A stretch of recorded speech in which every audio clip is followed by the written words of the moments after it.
Life before supercars, and a guy that had a really strong career before arriving in the series that he's so well known for these days is Will Davison. Will, really cool to turn back the time a little bit here and focus on some of the amazing open wheel stuff that you did. Tell us about your life before supercars. Yeah, life before supercars, obviously like a lot of us, started in kart racing, mainly here in Australia. Pretty cool memories. Yeah, I mean the step into Formula Ford was a big one. We'd actually, Dad had got Alex through the Formula Ford ranks. He finished runner-up in 1999 in the championship, and I really loved that step from go-karting. Obviously Jamie was racing as well, and we both had our first ever Formula Ford race at the same day at the Island Magic in 1999 at Phillip Island. His new Red Rabbit, he called it, a 94 Van Diemen. He stuck in the fence over Lukey Heights, and he didn't get to race from memories. So yeah, amazing memories at that age, and that moved into 2001 where I had an amazing year winning the championship with the Gary Rogers Motorsport support with Valvoline, Cummins and Repco, and racing with Mick and Sonic, yeah, going wheel to wheel with Will Power all year. Jamie third in the series that year, and yeah, amazing season, which really set me up for the next step. After the Formula Ford series in Australia, actually there was a bit of a break. I'd wrapped the championship up at Queensland Raceway, which was the 500 from memory in 2001. And there was a 3-month break to the last round at Sandown. So I went across and did the Formula Ford Festival at Brands Hatch, and then came back and actually did the last round of Australian Formula Ford. But in that time over there, we met a lot of teams. I'd actually, after the festival, went across to Germany and tested a Formula Renault for a team called Motorpark in Germany. And it was sort of at that point we were trying to decide, do we do British Formula Ford, do we do Formula Renault? And I fell in love with the wings and slicks and was, sort of took to it like a duck to water, and that's where, yeah, we managed to get across and do the British Formula Renault series. And yeah, it was tough leaving home, it was a huge move, but I was so excited and so ready. Yeah, obviously Jamie was a great mate of mine. We were 18 then.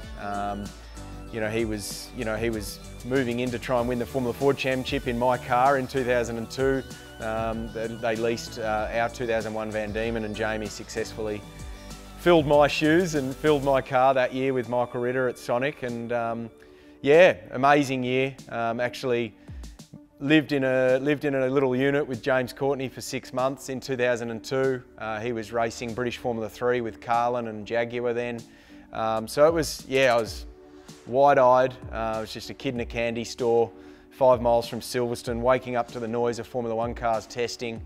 It was a hugely exciting move, but yeah, leaving your family and friends was big. But I do remember Jamie sending me a video. I reckon I was over there for a few months, but he made up this DVD and sent it over, and it was basically started off for some Formula Ford vision of him and I sideways at Sandown, and him saying, "You be Goose, I be Maverick," and basically had some memories of our holiday over summer, water skiing with all our mates, and he said, "I'll see you soon," end of the year sort of thing. It was a pretty nice gift that I'll never forget, actually. So yeah, it was an amazing year. I was over there all year, and obviously racing wheel to wheel with Lewis Hamilton. It was his first year in Formula Renault that year. I had some amazing teammates that were very experienced in the UK. So I had a bit of catching up to do, but by the end I was, yeah, 4th in the championship, and I was the lead driver at my team, and yeah, it was amazing experience, which then took into the next step of trying to move to British Formula 3, which is a huge step. Very difficult financially to come up with the budget, particularly when it was a 3-to-1 equivalent back then with the pound and the Aussie dollar. And Alan Docking was amazing. He gave me a test at the end of that year at Silverstone. I also went across to Hockenheim and did a test for HWA Mercedes. I remember getting a random call from Gerhard Unger, who headed up that program, and flying across with Jamie Green and Danny Watts, who had been 1st and 2nd in the series, and they were doing a shootout for basically a Mercedes Junior at Hockenheim. So yeah, all these amazing stories come back to me, and I came back to Australia, and it was, you know, was I going to be in Germany? Was I going to race in the UK? And we ended up, you know, with Doco and, you know, him really liking Aussies and, you know, getting through the system. You know, there was able to be a deal to be done, and that's where I, you know, ended up doing British F3 in 2003. How was those back-to-back years, 03, 04, for you results-wise and performance-wise? Do you look back at that fondly, or was that a tough, difficult time, those 2 years? Oh, it was tough, but very, very fondly. More just, you know, it toughens you up. You know, I felt a part of the furniture by 2003.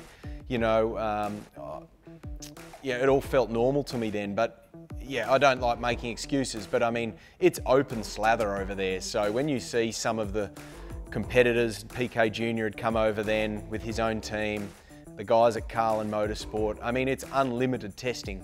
I remember, I think I tested 35 days in the year, and that was probably half of what everyone else was. I remember running 3 or 4 sets of new tyres in the day, and that wasn't enough. They were running 7 and 8 sets of new tyres. So yeah, just amazing. There were many days I was arriving for races, and you know, I couldn't get in the race car. Funds hadn't been transferred. Dad hadn't slept in 2 days trying to raise the money required. You know, I was often flying back to Australia for 3-4 days at a time just to, you know, try and keep the dream alive.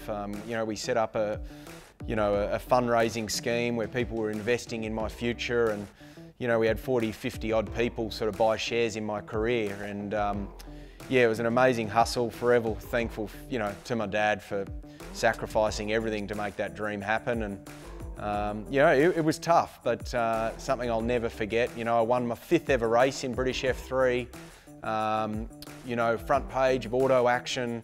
You're right there, you're in touch with Formula One teams. I remember going to a lot of the Grand Prix and meeting with some of the biggest names at Monaco and Silverstone with Formula One teams. So you're very much on their radar over there, and that's where I often say I don't feel unlucky. You catch the right break at the right moment, you can be in there with an opportunity. And you know, there were times where I was 1 win away from probably getting a big opportunity, and you know, a couple of times the year started great, and then it died off a bit at the end of the season. And yeah, I changed teams at the last round and ended up qualifying on the front row and finishing 2nd at the Brands GP at the end of the season. So that's what enabled us to, you know, get back there in 2004, because it was a real hustle.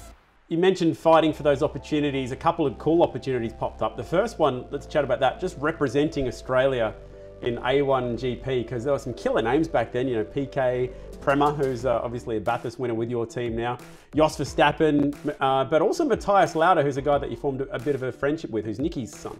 Yeah, exactly. You know, obviously got back there in 2004, did half the British F3 series, very shattered to have to come home mid-season. You know, I was 3rd in the championship at that point. We'd had, I think, 4 out of the first 5 events been on the podium. I remember, you know, chatting to Alan Jones and, you know, some of the people involved, Mick Webb, involved in the A1 GP Australia program, hearing all about it, and I'm just thinking, this sounds too good to be true. Like, yep, we're going to fly to this track, Paul Ricard, next month. Yep, you're going to get paid, and this is the way it operates. All the Formula One, you know, ex-Formula One drivers, and sure enough, you know, I was constantly amazed and surprised. I certainly didn't hang my career on it, but it was one of the most fun 4 or 5 months I've ever had in my life. I did 6 or 7 events, made some amazing friends, travelled to some cool countries and circuits. It was bittersweet because I knew my future was secure, but I was just getting that small taste still of where, you know, my heart always was, you know, the smell of those cars and the sound of them and some of the circuits we're at. You know, you felt like you were still nearly there, but no, I knew the reality of it, and yeah, it was a very weird way to finish my open wheeler career on the side of the Durban street track in January 2006, when I had to say, listen, I'm out of the car now. I've got V8 commitments kicking off in March, effectively at the Clipsal 500. So that was my last open wheeler race. It's an amazing story. I mean, chronologically, it didn't happen like this, but I wanted to finish on this because it's such an amazing thing. But driving a Formula One car Let's talk about that test day at Misano and what it was like going head-to-head up against Will Power in a Minardi. Yeah, amazing opportunity. It spent 3 or 4 days at the factory in Faenza, just to see actually, passion around Formula One in Italy is something else. I mean, I had the smallest of tastes. I can't even fathom what it would be like being a Ferrari Formula One driver, because even Minardi in Faenza, they were the god of the town there. Every cafe, every restaurant, every hotel had memorabilia. So the town, if you're going to dinner and restaurant with the team and you're one of the test drivers, the passion, around it, I'll just never forget it. And then to travel to Misano, to be there the day before, watching some other young guys test, 2 cars on the track at once, just to hear the scream of those V10s and knowing you're about to get in the car the next day, it was quite daunting. I was meant to drive the car in the afternoon. I arrived there pretty relaxed at 8 AM to be all of a sudden told that plans had changed, and I was in the car in 30 minutes, get changed. So it was about 2 degrees, and Will was meant to drive the car in the morning, and I don't know how it was changed. It was probably a bit of mind games from Power. He thought that maybe the track was going to be a bit slow and a bit icy in the morning, but all jokes aside, I don't know what happened. There was a huge shift in changing belts and seats, and the sticker on the car was all changed. So I didn't even have time to be nervous. I was thrown straight in, and it was probably the best thing, to be honest, because I didn't have time to psych myself out. I was straight into it. I really acclimatised myself pretty quick, but I will never ever forget that sort of first installation lap and opening it up the back straight, thinking the thing's screaming, I'll shift a gear, and I didn't even have one shift light coming up yet. So I'll wait till it gets to the end, and 18,000 RPM, just an amazing feeling. But yeah, after a few laps of acclimatising to the sheer performance of the brakes and acceleration, it was just another car, and I very quickly felt comfortable. That was nearly the depressing thing. By the end of it, Power and I were within hundredths of a second. We'd been given a few new sets of tyres, and we're amongst the quickest of the drivers for the week. The other guys had been doing, numerous days in the car. So to feel so capable and ready to drive Formula One was an amazing feeling, but it was like having a toy taken off you, It was, there's quite a few million reasons why we probably couldn't make the grid the next year. You made such good friends with Jamie and Will Power on your way up. Would it be cool to do a Bathurst 1000 with either of them one day together? Oh, yeah, it would be. I mean, there's no friends on the track, and that's what's been great. There's respect, but we've all had our run-ins, and certainly that's the great thing about it. People often think, how can you be friends with your rivals? Well, you go play tennis with your mate or go to the fun kart track, you're going to fire your mate in the fence, aren't you? But the intensity's high, and we all want to beat each other, and certainly friends over the years, we've all had very, very tense moments. Yeah, I remember him pretty much